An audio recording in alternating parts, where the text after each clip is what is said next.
Good evening, and thank you for tuning into the Spindown podcast, brought to you by Save Point Games. We're your hosts. I'm Matt. I'm Tiny. I'm Andre.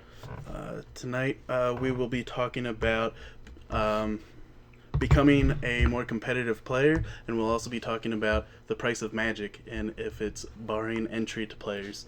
We will also be doing our Goif giveaway in between the two topics. We actually have it on hand. So, before we get into the topics, we have a bit of news that we'd like to talk about. First off, there were some cards that were, we'll say, accidentally spoiled. Yeah, you can argue that whoever spoiled them obviously did it on purpose, but from Wizard's standpoint, it was an accident. Which kind of sucks for the people, like, these cards that were spoiled we're going to see were pretty insane. Sucks for the people who were going to get the spoilers for their articles and things like that. Yeah, especially the first one we'll be bringing up. Once Andre finishes all the technical setup. As you can see while we're talking, we are trying out a different setup. Hopefully this looks a little more natural than having Andre be the head of God in the top of the screen. We'll find out. Alright, well here we go. So, first card that was spoiled, New Nicol Bolas. God Pharaoh.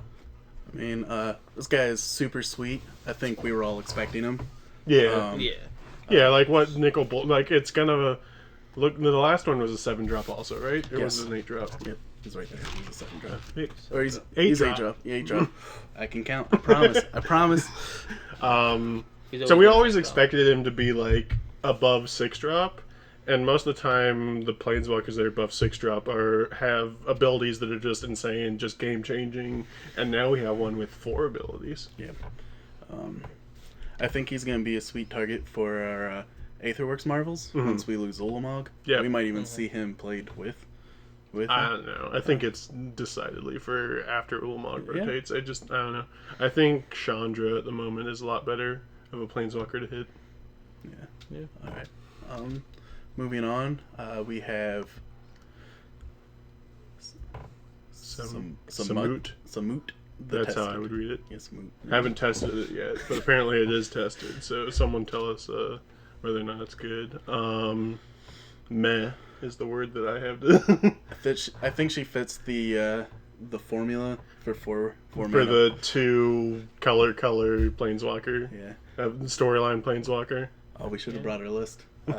Yeah, Matt and I and Andrew Yeah. actually sat around and designed 4 mana planeswalkers that fit the meh category. Neat thing for doubling season fans, the ultimate just wins the game pretty much. You can go get Kiki Jiki combo. You can go get Narset. I was gonna say 2 other planeswalkers. Yeah, in general. Narset and like Jace or something like that. Yeah, so it's a casual card through and through. I don't think it'll see any standard play. Nah. It says double strike though. Double strike is pretty sweet. Alright, and lastly, we have Bantu's Last Reckoning. This Nice. card's really sweet, in my Yeah. opinion. It's sweet for a bunch of reasons. So first of all, I think it'll be good for standard. I think going like turn 5. First of all, it's a Wrath that if you miss your land drops, you still get to Wrath on turn 5. Because that's the problem with 4-drop and 5-drop Wraths is sometimes you miss your land drop and just die to the aggro deck. So this one you're guaranteed to be able to cast. And sometimes you get to go cast it, hold up like negate or the one that counters a creature. Essence Scatter? That one. I do like that it took us so long to get Damnation reprint. And as soon as we finally get that long anticipated Damnation, we go and get something similar. Yeah. The one downside is, especially if it sees modern play, is Inquisition of Kozilek sees a lot of play. Yeah. So having a Wrath that's able to be Inquisitioned isn't great, but it's fine. And also we have another Wrath for tiny leaders. That's probably where it'll see the most play, for being honest. No, I think it'll see modern and standard play. You think modern? It's a 3-drop Wrath. Alright. I don't know. What do you think? What do you think, Andre? Seems good. It'll definitely see at least play from people who want to play Damnation but don't have the money to. Yeah, It's pretty fair. It's pretty fair. Yeah. Yeah. So those are the cards that were accidentally spoiled. All right. Set's looking sweet. Moving on, we have two different top 8s to look at. We have GP Amsterdam. This one was a kind of a shocker coming into this because everyone expected Marvel to just be the deck that was in every top 8. Obviously, it is in this top 8, but it's not 50% like it always it has been the last couple of weeks. Mm-hmm. I do like the reappearance of the Black-Green Delirium. Yeah.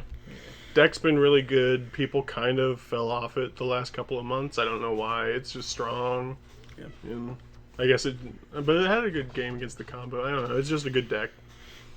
And I really like Esper vehicles. Like Oh yeah, I actually haven't seen this list yet. What's different about Esper versus plays at? I guess they always played Epson. We got Eldrazi Sky Spawner. It plays Metallic Rebuke and Spellqueller. Oh yeah, Spellqueller is good against Marvel. Yep. Yeah. Besides that, nothing really huge. Pummeler made a top 8. That's cool. I always think of that as more of an F&M deck than a real deck. Alright. And then we also have GP Omaha. This one looked more like what you expect. You had Constrictor and then Marvel. Random things I thought were cool. The Uvenwald Hydra in the sideboard. That seems like a good card. If you could pull that up, Andre. Because it goes and gets a land when it enters, and then its power and toughness obviously are equal to the number of lands. And what's cool is you can go and you can get any land instead of just a basic. So you get to go get Shrine of the Forsaken Gods and ramp yourself really quickly up to casting Ulamog's. So, with the talk of, bannings and things with Marvel being as played, how do you feel about, if there were to be a Marvel, or do you think there would be a Marvel banning at all? I don't know. I think we're still relatively early on in Standard. Mm-hmm. I think, honestly, the blue-red control decks should have a good matchup against Marvel, shouldn't they? Because you just counter their stuff. Yeah. Especially with these Marvel decks that don't play ramp spells. I don't know, it just seems like you would not necessarily fold to counter spells, but have a worse game against counter spells. That's why I'm playing the ramp version that lets you... Yeah. I think with showings like this, they might look into it, but if we have showings like that, the first GP we looked into, and then asking for banning is kind of absurd. But I feel like if they did ban a card, would it be Marvel? Or would they just go and find the power and ban Ulamog? I definitely think it, like I said the last episode we talked about it, I think if they ban Marvel now, they should unban it when Ulamog rotates, which then points towards should they just ban Ulamog. Yeah. I don't know. I think it's kind of a double-edged sword because if you're banning, why are you banning a card? So if they're banning Ulamog because you can cheat it in with Marvel, isn't Marvel a problem then? Because you can always cheat some other fatty or some other planeswalker. But it's significantly different because no other fatty in Standard double vindicates on cast. On cast, it's the uncounterable. But the other argument is then if you ban Marvel, then Ulamog isn't broken anymore because you still have to make it to 10 mana. So it's just the fact that they're so good together. Yeah. Yeah. All right. So some exciting news on a video game front for gamers out there. MMO will be coming out. I'm actually excited for this one, and I don't really play video games. I'm actually gonna look into getting a new computer for it. Do we have a release date for it? I think it's just, hey, this is happening. Yeah. The big thing is the people doing it are the same people who did Neverwinter MMO, which me personally I liked. I know some people we talked to didn't like it, but that's personal preference. I think the idea of taking a a game format like an MMO and adding something like Magic to it, though, it doesn't really matter if it's good or not. The novelty of it, Yeah, will definitely make it huge. And if it takes off, then they'll be able to afford to fix it and make it what players are gonna want. Mm-hmm. So it's exciting. Hopefully, I think the biggest thing I heard a lot of the pros talking about on Twitter was they're hoping that there's like definitely guilds or stuff like that, so you can like have groups of your friends playing it. Which I guess most MMOs have that. Yeah. So it'll be exciting to play with your friends. So yeah, next our final news thing is the MTGO 15th anniversary. It's not one specific event, but today was the 15th anniversary of Magic: The Gathering Online. Wow, Magic's old is the first thing I have to say. Like, not only is Magic itself old, but that the online client was 15 years ago. yeah, That's insane. I couldn't imagine playing it 15 years ago personally. Why? We just played it last week. It's the same thing.